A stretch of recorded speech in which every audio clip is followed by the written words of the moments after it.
Mamta is addressing a press conference. Let's cut across live and listen in.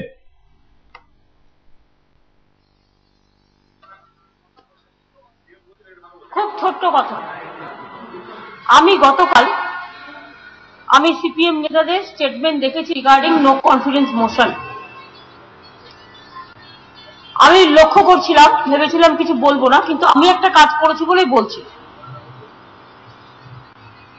আমি কালকে Gurudas দাশগুপ্তকে phone করেছিলাম, কারণ আমি সংবাদ মাধ্যমে দেখেছিলাম তারা নো কনফিডেন্স মোশনকে সমর্থন করতে চেয়েছে এবং তারা ইস্যুটাকে সাপোর্ট করছেন। তাই ধন্যবাদ জানাতে গণতন্ত্র এটা হচ্ছে একটা সৌজন্য, এটা পেটি পলিটিক্যাল ম্যাটার নয়, এটা রাজনীতিতে নির্বাচন করার কোনো প্ল্যাটফর্ম তৈরি করছি না, এক্ষুনি আমরা পরে ভাববো। দুই হচ্ছে কোন ধর্মীয় ব্যাপারও নয়, আমি আগেও আপনাদের বলেছি। কেউ কেউ চায় যখন যেটা শুট করে তাদের কাছে সেটাই তারা গ্রহণ করে। যখন বিজেপির সাথে সরকার গঠন করে, যখন বিজেপির সাথে ময়দানে দাঁড়িয়ে মিটিং করে, যখন বিজেপির সাথে এই পার্লামেন্টেও একসাথে লোকপাল বিলে ভোট দেয়, লোকপাল বিল সহ অনেক বিল 100 এরকম উদাহরণ আছে, প্রয়োজন পড়লে চাইলে দিয়ে দেবো। দুমুখী রাজনীতিটা তো ঠিক নয়। কেউ কেউ বলছেন বিজেপি যেটা সাপোর্ট করবে আমি করবো, এটা তো কংগ্রেসের বহুদিনের খেলা। আমি চুরি করবো, ডাকাতি করবো, জোর চুরি করবো, আর আমি বিজেপি জুজুর ভয় দেখাবো। বিজেপি তার রাজনৈতিক দল নিয়ে তার ইডিওলজিকে আমরা সাপোর্ট করি না, সেটা তার নিজস্ব ইডিওলজি। প্রত্যেকটা রাজনৈতিক দল সে আমার ইডিওলজি সাপোর্ট না করতে পারে, তার ইডিওলজি আলাদা, কংগ্রেসের ইডিওলজি আলাদা। আমাদের পছন্দ হয়নি বলে তো আমরা বেরিয়ে এসেছি, কংগ্রেসের ইডিওলজিকে আমরা সাপোর্ট করে তো থাকিনি। আমরা বেরিয়ে এসেছিলাম কংগ্রেসের ইডিওলজিকে বিরোধিতা করে, তার কারণ তারা এখানে সিপিএম কে মদত দিয়েছিল, আমরা দেখেছি সময়। তাদের ইডিওলজি বলে কিছু ছিল না, এখনো নেই। সুতরাং এটা খুব পরিষ্কার ব্যাপার। সুতরাং বিজেপি জুজু দেখিয়ে ভ্রষ্টাচারকে মদত দেওয়া, দেশ বিক্রি করে মদত দেওয়া, এটা একটা সূক্ষ্ম শিল্প। সিপিএম চিরকাল খেলে, কংগ্রেসও খেলে। এবার এই শিল্পে কাজ হবে না, এটা দেশকে রক্ষা করার বৃহৎ প্রশ্ন। আমি গুরুদাস দাকে এটাই বলেছি, সিপিএম যেটা বলেছে আমি শুনেছি ওদের নেতারা, যে তৃণমূল কংগ্রেসের অনাস্থায় আমরা ভোট দিতে পারবো না, তাই তো এরকম একটা কিছু বলেছে। If I am not wrong হলে আমি রেকটিফাই করে দেবো, আমি খুশি হবো যদি রং না হই।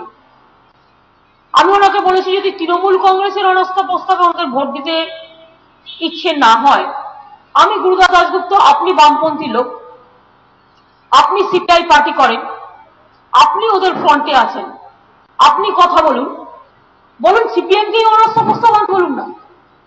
ওদের আমাদের বিরুদ্ধে ইগল লড়াই থাকতে পারে, আমার কিন্তু নেই। কারণ আমি মনে করি পলিটিক্যাল পার্টির ইডিওলজিকে আমরা কাউকে ইডিওলজিটাকে পছন্দ করি না করি এটা নিয়ে তর্ক বিতর্ক আছে, কিন্তু মানুষ হিসেবে কাউকে আমি অচ্ছুত মনে করি না, আনটাচেবল মনে করি না। এবং তাই আমি এখনো বলছি, আমি আগেও বলেছি, আমি বামপন্থী সবাই খারাপ, এটা আমি কখনোই বলি না। এটা আজকে নয়, যা প্রথম দিন বলেছি আজকে তাই কথাই বলছি। এবং সেই জন্য বলছি যে পরিষ্কার ভাবে যে দরকার ওনাদের আনতে বলুন না। শুধু একটা নিশ্চিন্ত করতে হবে, তারা কংগ্রেসের সাথে ভাগ বাটোয়ারা করে উইথড্র করবে না, শুধু একটা নিশ্চিন্ত করতে হবে। এই ইস্যুটা এত বড় ইস্যু, মানুষকে বাঁচানো ইস্যু, দেশ রক্ষার ইস্যু, এবং একটা government, Congress government, minority government, একতরফা ভাবে কাউকে কেয়ার না করে যা ইচ্ছে তাই করে গেছে। এখানে একটা দুর্ভাগ্যজনক তেহট্টে ঘটেছে। আমরা তো দেখুন, ঘটনাটা তো তদন্ত হচ্ছে, তদন্ত হলে আপনারা বুঝতে পারবেন যে গভর্নমেন্ট কতটা ট্রান্সপারেন্ট। সঙ্গে সঙ্গে আমরা একজন মারা গেছে, তার পরিবারকে চাকরি দেওয়ার কথা বলেছি, তাকে আমরা 2 লক্ষ টাকা ক্ষতিপূরণ দিয়েছি। দোষী ব্যক্তিদের বিরুদ্ধে ব্যবস্থা নেওয়া হবে, কে দোষী দেখে। এখানে গভর্নমেন্টের নিজস্ব কোনো ওপিনিয়ন নেই, তদন্তে যা বেরোবে আমরা তাই করবো। তদন্ত কমিটিও করে দেওয়া হয়, রেজিস্ট্রিয়াল পর্যায়ে তদন্ত হচ্ছে। কিন্তু যে কংগ্রেসী 2-1 জন এই লুট, চুরি, বিশ্বাসঘাতকতা, খুচরো বাজার বিক্রি করে দেওয়া, পেনশনের টাকা বিক্রি করে দেওয়া, এলপিজি 900-1000 টাকা করে জনগণের উপর বাড়িয়ে দেওয়া, বারবার জিনিসের দাম বাড়ানো, সারের দাম বাড়ানো, মানুষকে যে অবস্থায় ফেলেছেন তাই নিয়ে বড় বড় কথা বলে বেড়াচ্ছেন, মুখ লুকিয়ে আছেন, এসব কথা দেখতে পাচ্ছেন না। এখানে একজনও যদি পুলিশের গুলিতে মারা যায় সেটা দুঃখজনক, আমি কখনো গুলি চালনা সমর্থন করি না, কিন্তু কেন ঘটেছে, কি কারণে ঘটেছে সেটা নিয়ে তদন্ত হলে এটা বলতে হবে। কিন্তু আমি জিজ্ঞেস করি কংগ্রেসী নেতাদের, গত জুলাই মাস থেকে গতকাল পর্যন্ত আসামে কতজন মারা গিয়েছেন, কতজন মারা গিয়েছে তার কোনো লিস্ট আছে কি?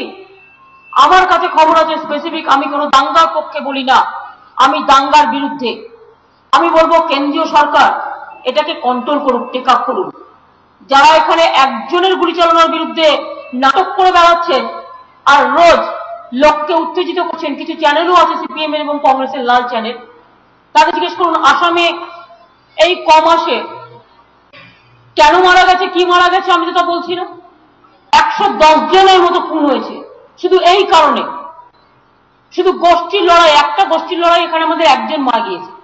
তাই নিয়ে আপনারা অনেক বেশি করে বেড়াচ্ছেন, অনেক কিছু করছেন, কিন্তু আপনারা কোথায় আছেন যখন আসামে জুলাই মাস থেকে গত পরশু পর্যন্ত আমার কাছে স্পেসিফিক ইনফরমেশন আছে প্রায় 109 থেকে 10 জন, 109 তো কনফার্ম, 110 জন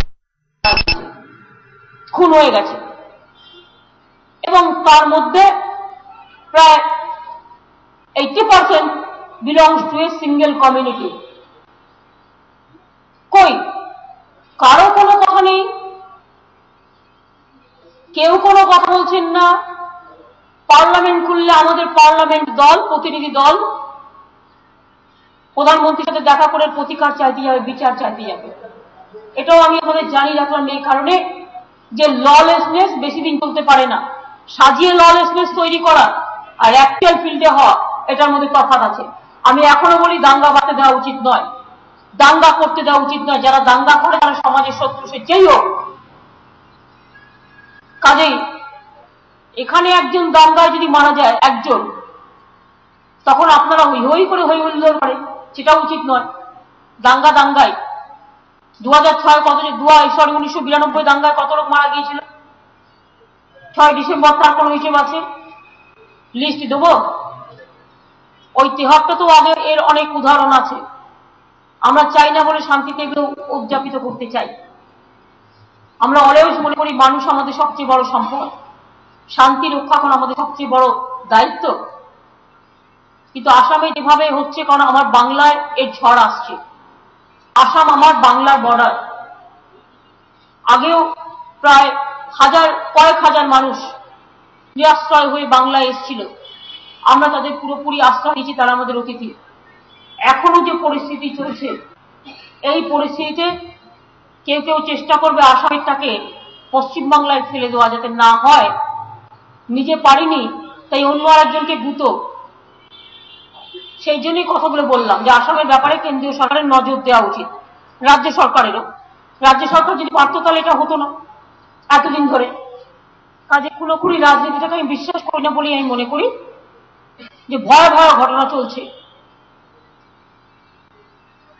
তাই অনাস্থা প্রস্তাব নিয়ে যারা এই রাজনীতির কথাগুলো বলছে, এই দেশে কি চলছে তারা একটা খোঁজ রাখুন। মানুষ যেন না ভাবে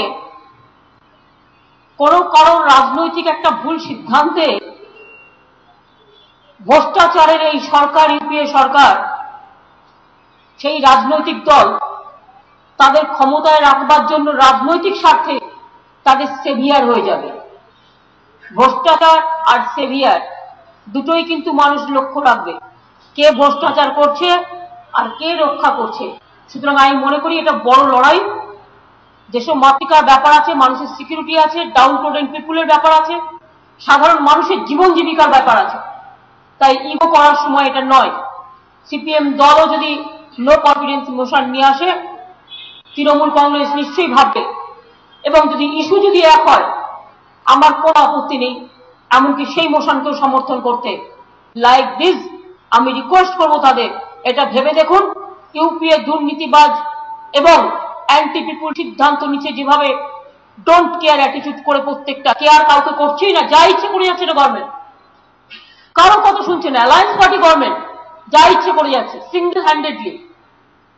সেক্ষেত্রে তাদের রেখে দেওয়ার দায়িত্ব থেকে কিন্তু আপনারা যারা তাদের সাপোর্ট করবেন, মানুষ কিন্তু নজর রাখছে, নজর কিন্তু রাখবে। ভ্রষ্টাচারের সেভিয়ার কে কে হবেন সেটাও কিন্তু মানুষ নজর রাখছে। তাই আমি মনে করি দেশের মানুষ কখনো কখনো সময় আসে যখন রাজনৈতিক দলগুলোর কাছ থেকে একটা সিদ্ধান্ত আশা করেন, এবং আমাদের সিদ্ধান্ত, আমাদের মধ্যে কচকচানি কলকলানি এসব নেই। এটা বড় ইস্যু। এটা গুরুদাস দাশগুপ্তরাও যদি নিয়ে আসেন আমার কোনো আপত্তি নেই। তার আনবে, আমায় নিশ্চিন্ত করতে হবে, সে উইথড্র করবেন। ঠিক আছে? যদি কেউ কথা বলতে চায়, রাজনৈতিক দল যে কোনো রাজনৈতিক দলের সাথে কথা বলতে পারে। যদি কংগ্রেস রোজ বিজেপির সাথে বসে কথা বলতে পারে, যদি সিপিএম রোজ বিজেপির ঘরে গিয়ে আলোচনা করতে পারে, তো তৃণমূল কংগ্রেসের সাথে কেউ কথা বলতে চাইলে নিশ্চয়ই আমরা কথা বলতে পারি। কথা বলে আপত্তি কি আছে? বিমান বোসকে বলুন না, কথা বলতে চান, আমি কথা বলতে রাজি। আমি ওদের মতো নই, আমি কথা বলতে রাজি। যদি মনে করেন যে আমাকে আলিপুর স্ট্রিটের অফিসে গিয়ে কথা বললে তারাও সিদ্ধান্ত নেবে, আমি তাতেও যেতে রাজি আছি। আমার কোনো ইগো নেই।